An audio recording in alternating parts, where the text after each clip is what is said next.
A universal truth of life is that it requires energy.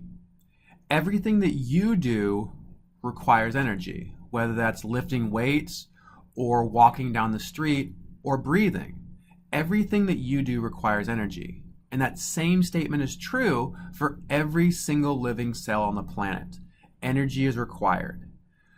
So this video is going to give you a very brief introduction to biological energy. Okay, and I'm going to start by showing you this image, which is an image that shows many of the metabolic pathways that occur in every single living cell.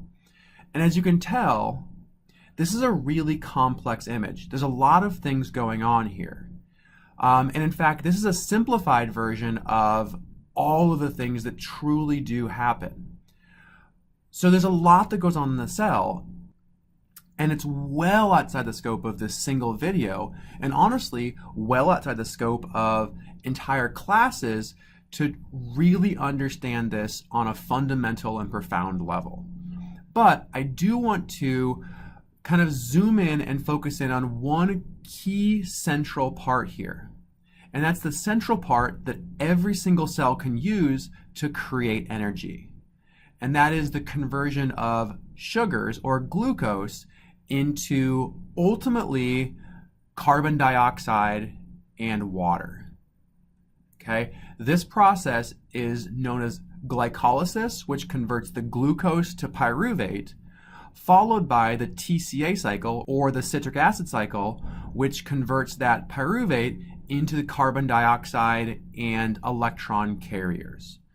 Okay? And ultimately, these electron carriers that are produced go on to allow the cell to make a lot of energy in the form of this molecule ATP. So ATP stands for adenosine triphosphate, and we'll look at that in a little more detail here in a minute. But for right now, what I really want to focus in on is glycolysis. So if you look closely here, you can see that glycolysis involves 10 steps to convert a 6-carbon sugar called glucose into a 3-carbon molecule called pyruvate. And in the next section of this class, we're going to spend a little bit of time looking at each of these steps to really kind of figure out at a chemical level what's going on. Throughout this section, we're going to look at the chemistry of sugar and understand why this molecule glucose is a sugar, and to help us understand a little bit about what that means. Okay, so let's spend the rest of this video talking about this molecule ATP. So let's go ahead and start out by looking at the structure of ATP. Now this is going to be a complex structure that I don't expect you to be able to reproduce. However, I do want you to understand the 3 important regions of the molecule. In the center of the molecule, we have a sugar known as ribose. This ribose forms the core of our nucleotide ATP. Okay, so this constitutes ribose. Covalently bonded to the ribose through what we're going to learn is a glycosidic bond is the nucleotide base. And it's this that gives it the name adenosine. This is what identifies this as ATP instead of GTP or CTP or TTP, which you may have heard about in other classes. The third group here is the triphosphate. So these are our phosphates. Okay, this is ATP, which stands for adenosine triphosphate. So we see 3 distinct phosphates present on this molecule. ATP can easily be converted to ADP, which is diphosphate, so we would only have 2 phosphates, or it can be converted to AMP, which only contains a single phosphate. So AMP would stop here, ADP would stop here, while ATP has all 3 phosphates. Okay, so as it turns out, to convert ATP to ADP, or ADP to AMP, this direction produces energy. Okay, so anytime you hydrolyze one of the phosphates off of ATP, you generate energy. In contrast, whenever we add a phosphate on to AMP or ADP, this consumes energy.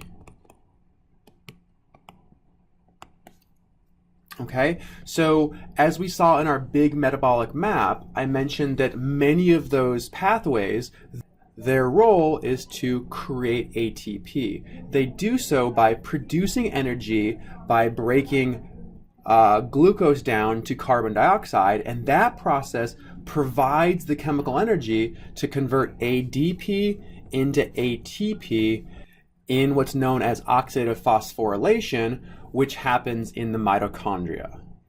Okay, so big punchline here is that it requires energy to create ATP, but whenever you hydrolyze ATP and create ADP, it produces an equivalent amount of energy.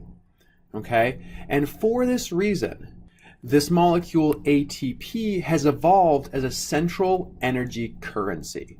What that means is we can create this molecule ATP. If we produce ATP, it can be used by many, many, many different machines in the cell as a power source. Okay, so it's like if we had one universal monetary unit, whether you went to Japan or England or Italy or South Africa, right? It's one way you can pay that will be accepted everywhere.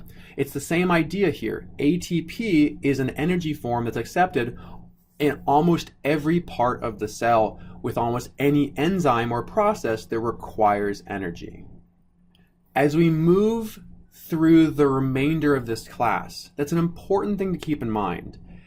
ATP it's a source of energy that not only gets produced in your cells, but can be used in your cells by many different enzymes.